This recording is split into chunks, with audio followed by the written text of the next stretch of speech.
This is Rob Tebbutt for Boxing Social. Delighted to be joined here today, as always, by the beast from the East, Mr. Anthony Yarde. How are you, Anthony? I'm fantastic. Take a cup of tea, relax your nerves, chill down after stress and all that. If you follow me on social media, you know what I'm doing right now. What's in the cup? You wouldn't tell me earlier. Maybe you'll tell me now. I'll put you on the spot. Coffee. Don't worry about what's in my cup. Worry about what's in your cup. It's a common saying. Nice to see you. It seems like every time I come down for these media workouts, the crowds get bigger, the noise gets louder. Quite enjoy being in the middle of all of that, don't you? It's a show, man. It's entertainment. You put on a show before and during your fight and after. It's an entertaining business. It's called sports and entertainment.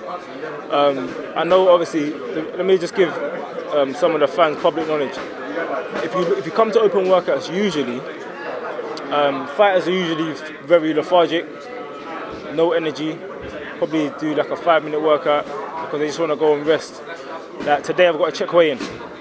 So when people got to check weigh-ins, they do a lot of weight training, and then they rehydrate, and then again they weigh in again.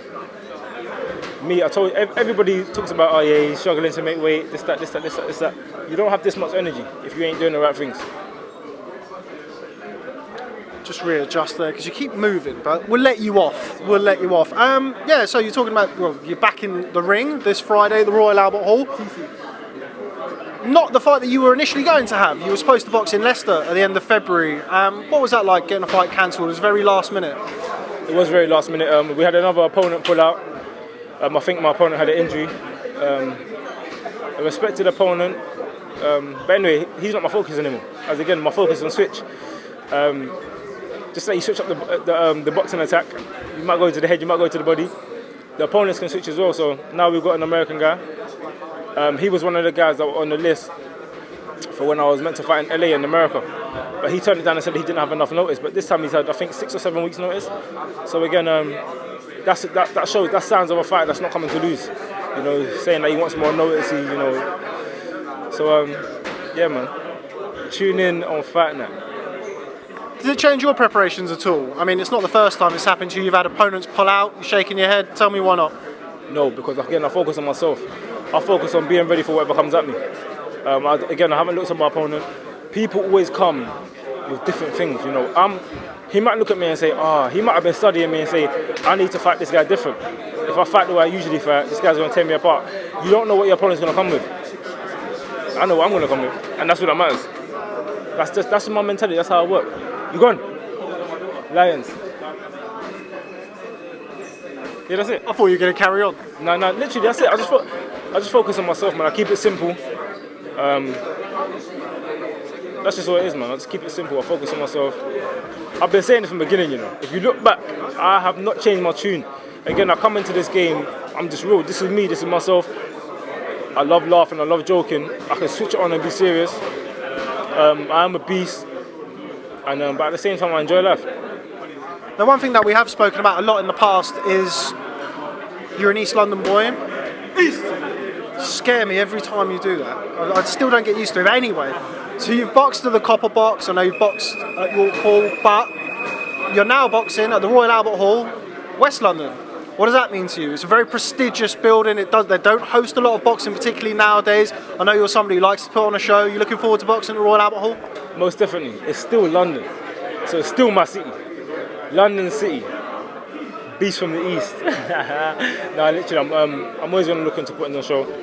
The fans are watching around the world on TV, and people that are present as well, and in attendance are going to want to see a good show. So I'm always looking to put on a show, and I'm always looking to put on the best performance for me personally.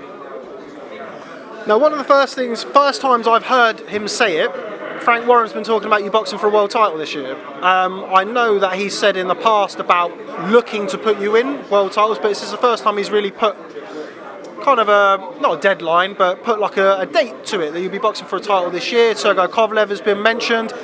I know you've always told me you, as a fighter, be ready to box for a world title whenever, but what's it like now hearing Frank say it? I have a fight in 2 days. 2 days, and again, I'll be silly to start focusing on other things. again, I've got a task in hand. So right now, that's all I'm really focused on. Again, Frank Warren's doing his job behind the scenes. I'm sure Tunde Ajayi is doing his job behind the scenes. But me and Tunde on this we will be in 100% agreement, and we've got a job to do with this Friday. It's usually a Saturday. It comes, the dates come earlier, so the knockout's probably going to come earlier as well. But I've got a job to do, man. Now, you're not somebody who historically watches a lot of fighters. Has that changed at all for this fight? I know Travis Reeves has been given more time than he was going to get for this fight. Has that allowed you to focus on him anymore? As Floyd Mayweather says, absolutely not. Absolutely not. No, I'm not going to sit down and study my opponent, because then that means I'm worried about what he's going to do. I'm not worried about what my opponent's going to do. Again, what's going to happen is going to happen on the night, and I just need to make sure that I'm ready. That's it. Make sure I'm focused. When I told you, I'm not one of them people that are, big-headed and arrogant and things like that. I do feel like I'm one of the best right now, but again, I need to prove it. I've got very limited experience, so the more experience I get, the better I'm going to get. And there's a lot of naysayers, but again, there's a lot of people that believe in me.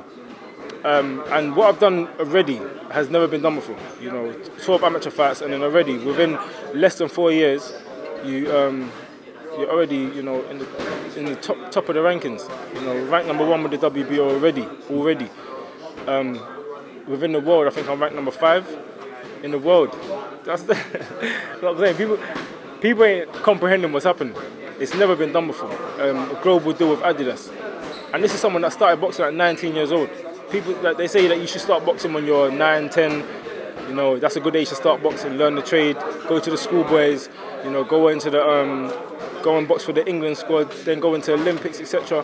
I didn't go that route. I came in boxing very, very late, and I just came in with a mentality that I'm going to demonstrate. I came in late. Now I've got to demonstrate. But those that come from the bottom can always relate. You mentioned the naysayers. It's something that we talked about and have talked about for a long time. Why do you think that is, these naysayers? You've just mentioned the fact that you took up boxing late. You're now number 1 with the WBO on the verge of a world title shot. Why the naysayers? Why do you think that is? It's the nature of human beings. I'm not angry at no one for it. They're doing their job. That's what people are meant to do. It's been happening. They say like the world, and again, I'm going into deep stuff right now, so pay attention. The world has to have balance. When there's imbalance, that's chaos. It's been like this from centuries, from the beginning of time. Where there's imbalance, there's chaos. What happens when the solar panels and stuff are imbalanced? You get earthquakes, you get hurricanes, you get things like that. There has to be balance. There has to be people that are not on your side. There has to be people that are on your side. It's just the way the world works. You could do everything perfect. There's still going to be someone out there where your style don't suit their preference. So I can't focus on the negative people. I can focus on the positive people. And again, that's my concept of things, and that's the way I see things, and that's why I'm always smiling, and that's why I'm very happy with where I'm at right now.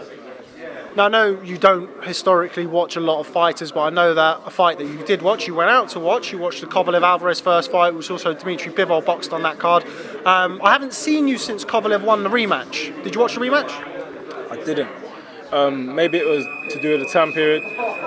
I was meant to fight on February 23rd, so that was my focus then. I wasn't really on watching any other fighters. Now I'm fighting February 8th. It's all just too close to my fights. I'm not focused on any other fighter.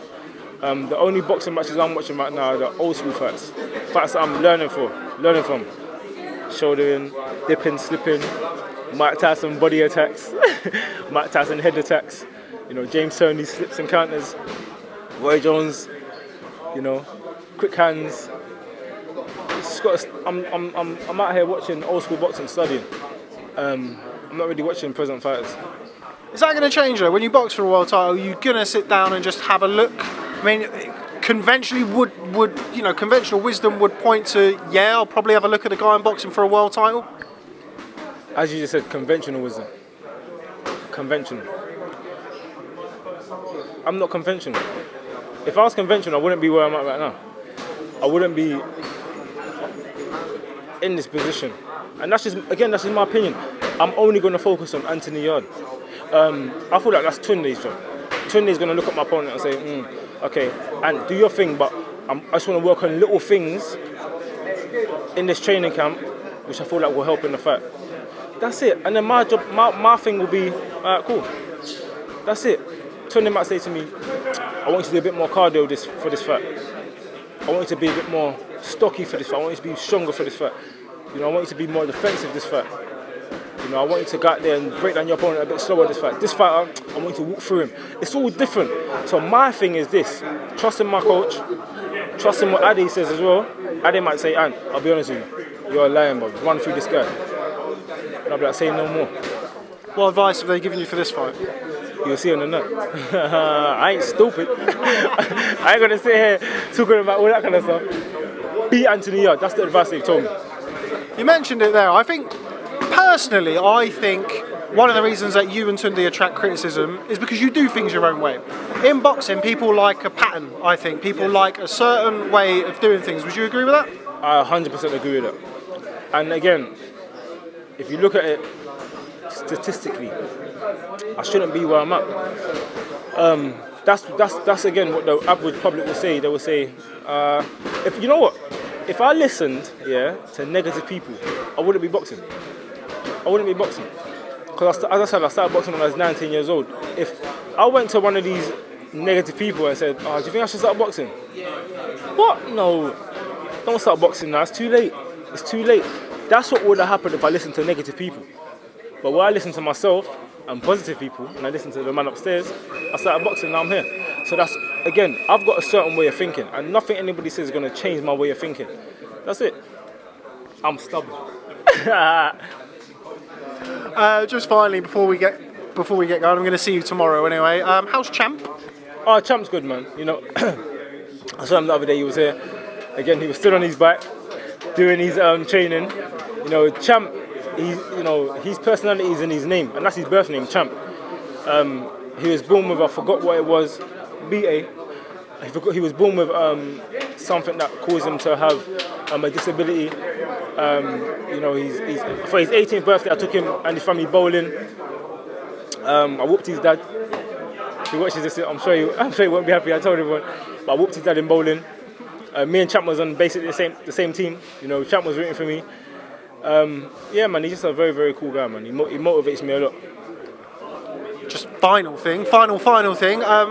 Last time we did a really long interview in there, I don't know if you remember, Isla Caton, neuroblastoma. It's just been announced that she's now cancer free. Must make you feel good. I know it's something that you've championed in the past and you've spread the word about. Is that the first you've heard of it? Beautiful. See, now that's made me more happy. Now that's giving me more energy for my day. And I remember that they gave me a bracelet, right? Yeah, see, I remember that, man. That's beautiful. See, things like that will bring a tear to my eye. I'm just happy to everybody that supported. I'm happy to the people that started the foundation to put towards helping her. I'm over the moon. I'm very happy. Okay, well, Mr. Anthony Yarde, the Beast from the East, thanks very much for speaking to Boxing Social. Look forward to seeing you in action at Royal Albert Hall on Friday night. Lions in the camp.